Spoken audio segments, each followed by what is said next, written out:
Bismillahirrahmanirrahim. Assalamualaikum warahmatullahi wabarakatuh. Alhamdulillahi rabbil alamin. Assalatu wassalamu ala asrafil anbiya'i wal mursalin wa ala alihi wa sahbihi ajmain. Amma ba'du.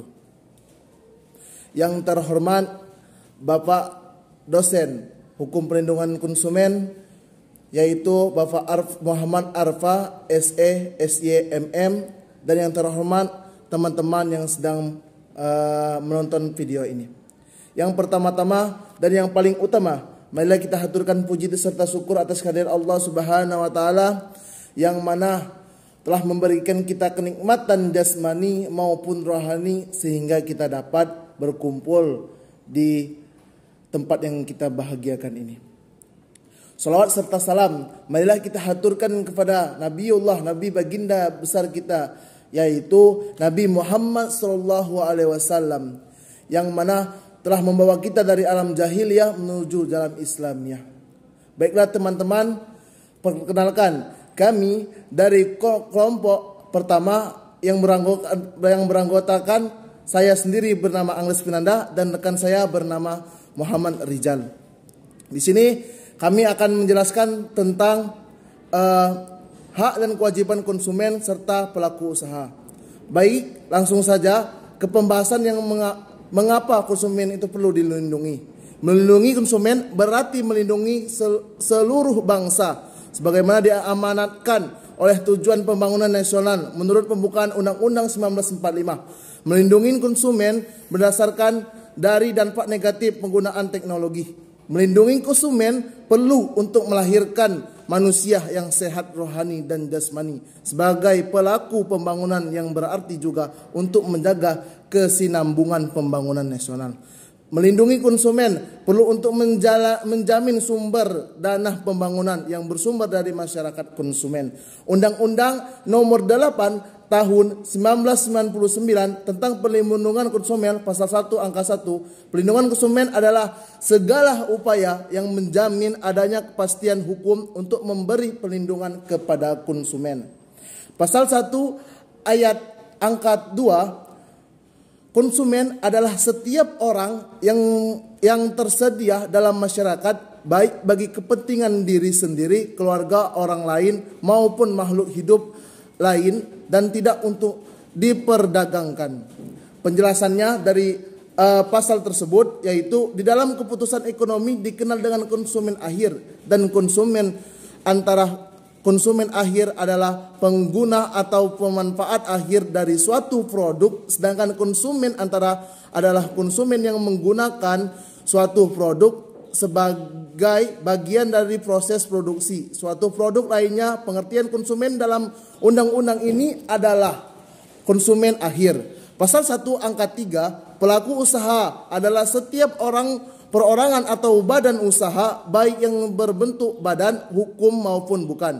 Badan hukum yang didirikan dan diperkedudukan atau melakukan kegiatan dalam wilayah hukum negara Republik Indonesia, baik sendiri maupun bersama-sama melalui perjanjian penyelenggaraan kegiatan usaha bidang ekonomi. Penjelasannya, pelaku usaha yang termasuk dalam pengertian ini adalah perusahaan koperasi,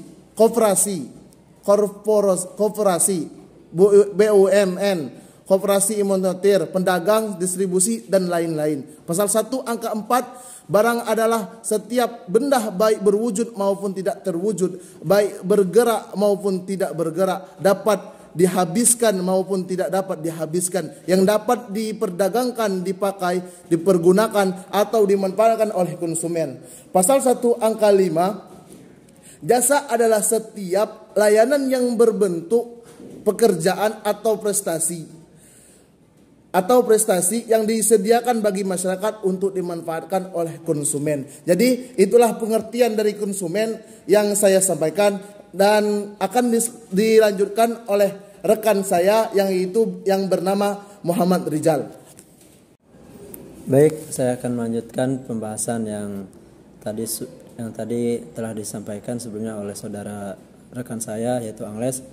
Selanjutnya 5 asas dalam perlindungan konsumen. Yang pertama, asas manfaat adalah segala upaya di dalam menyelenggarakan perlindungan konsumen harus memberikan manfaat yang sebesar-besarnya bagi kepentingan konsumen dan pelaku usaha secara keseluruhan. Lalu yang kedua, asas keadilan. Asas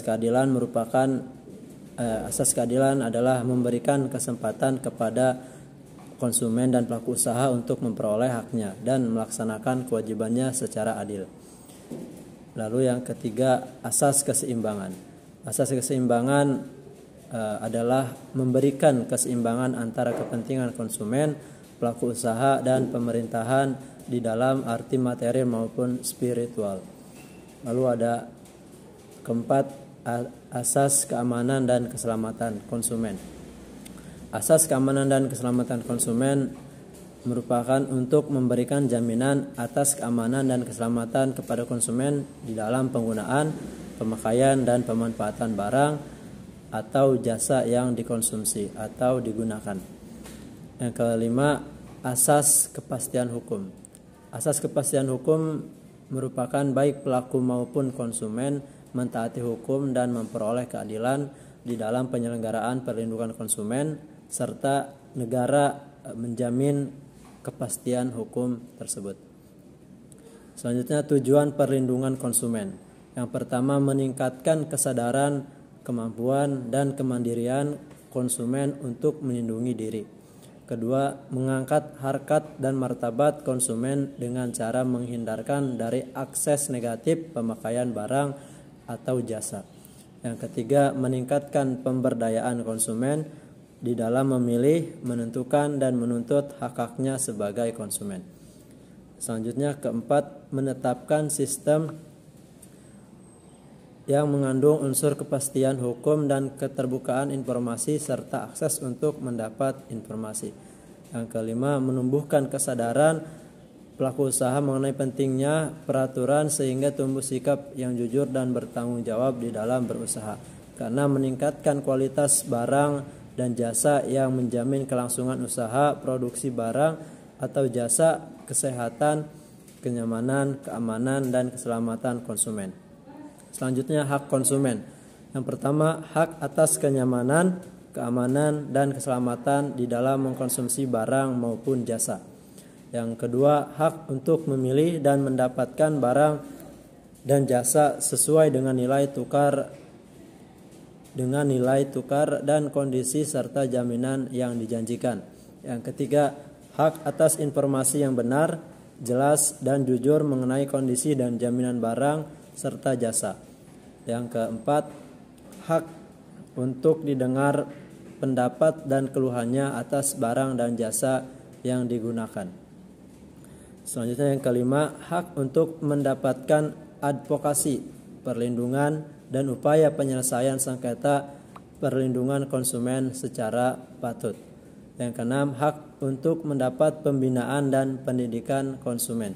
Yang ketujuh, hak untuk diperlakukan atau dilayani secara benar dan jujur serta tidak diskriminatif. Yang kedelapan, hak untuk mendapatkan kompensasi, ganti rugi, dan penggantian apabila barang atau jasa yang diterima tidak sesuai dengan perjanjian atau tidak sebagaimana mestinya. Kesembilan, hak-hak yang diatur di dalam ketentuan peraturan perundang-undangan yang lainnya.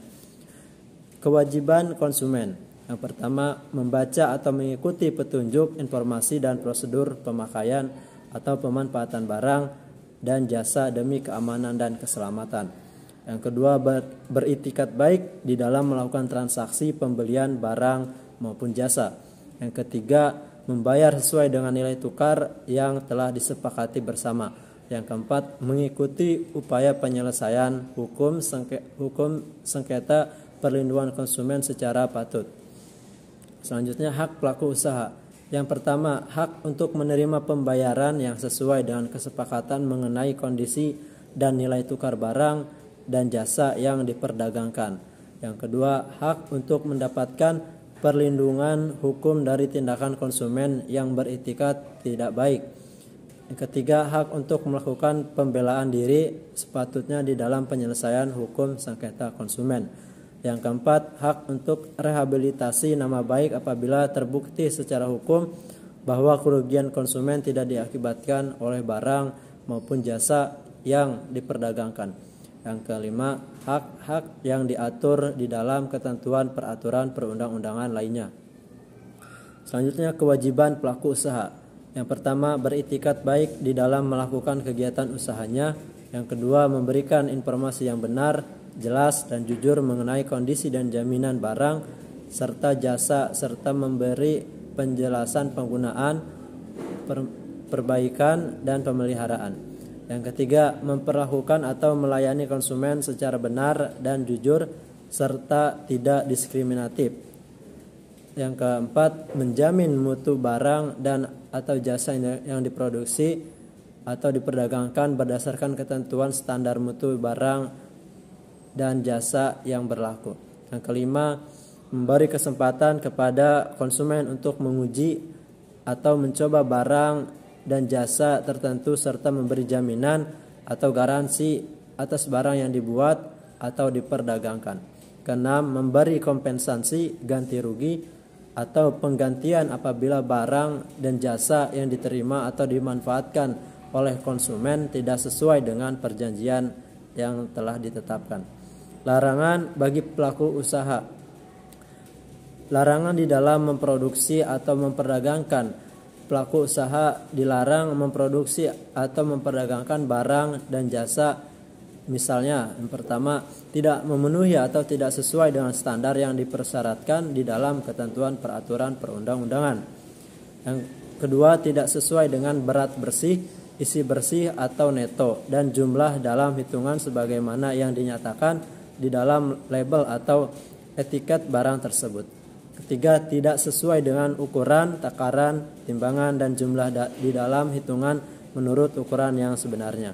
Keempat, tidak sesuai dengan kondisi, jaminan, keistimewaan, atau kemanjuran sebagaimana dinyatakan dalam label, etiket, atau keterangan barang atau jasa tersebut. Kelima, tidak sesuai dengan mutu, tingkatan, komposisi, proses pengolahan, gaya, mode atau penggunaan tertentu sebagaimana dinyatakan dalam label atau keterangan barang dan jasa tersebut. Keenam, tidak sesuai dengan janji yang dinyatakan di dalam label, etiket, keterangan, iklan atau promosi penjualan barang dan jasa tersebut. Yang ketujuh, tidak mencantumkan tanggal kadaluarsa atau jangka waktu penggunaan atau pemanfaatan yang paling baik atas barang tertentu. Yang kesembilan, tidak mengikuti ketentuan berproduksi secara halal sebagaimana pernyataan halal yang dicantumkan di dalam label. Yang kesepuluh, tidak memasang label atau membuat penjelasan barang yang memuat barang, ukuran, berat atau isi bersih atau neto, komposisi, aturan pakai, tanggal pembuatan, akibat samping, efek samping, nama dan alamat pelaku usaha serta keterangan lain untuk penggunaan yang menurut ketentuan harus dipasang atau dibuat. Yang ke-11, tidak mencantumkan informasi atau petunjuk penggunaan barang dalam bahasa Indonesia sesuai dengan ketentuan perundang-undangan yang berlaku. Mungkin itu saja yang dapat kami sampaikan. Kami dari kelompok pertama yang beranggotakan 2 orang, saya Rijal dan bersama rekan saya saudara Angles, izin pamit undur diri. Kurang dan lebihnya kami mohon maaf. Wabillahi taufiq wal hidayah. Wassalamualaikum warahmatullahi wabarakatuh.